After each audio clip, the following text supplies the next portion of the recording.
Well, my name is Emma Walters, and I've been coming to the center here, the health center, for over 10 years. My experience with telemedicine has been very pleasant. They have people working at the center who will call you. They'll let you know what to expect, how to handle the call. They put you in a waiting room until the doctor is able to see you, and it's all done electronically, and it's wonderful. It's very personable, and it's actually fun.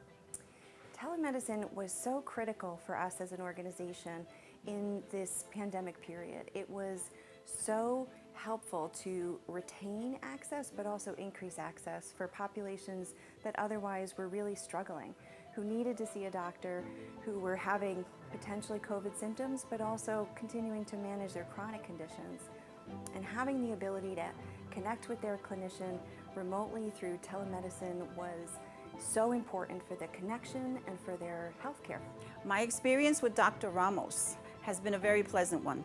She's very personable. She explains things to me. She's willing to go out of her way to make sure that I take the medication so that I'm healthier.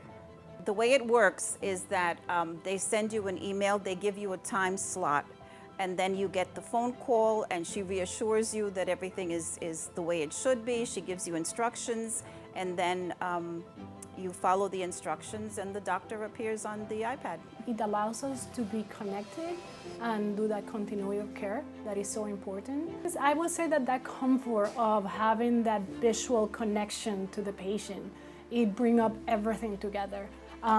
It gives us that warmth, it gives us that patient-doctor relationship that is so needed in medicine.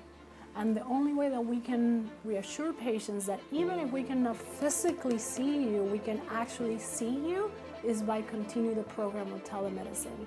And in order to do that, we need the funds, we need the help, we need to be able to compensate for the not being able to bring in that patient in. So we call the patients ahead of time, and we tell them all the steps that are going to be happening. And after we did that it takes 1 or 2 minutes, no more than that. They were so grateful. It's like, oh, it's like a light bulb went off. It was like, this is great. This was so easy.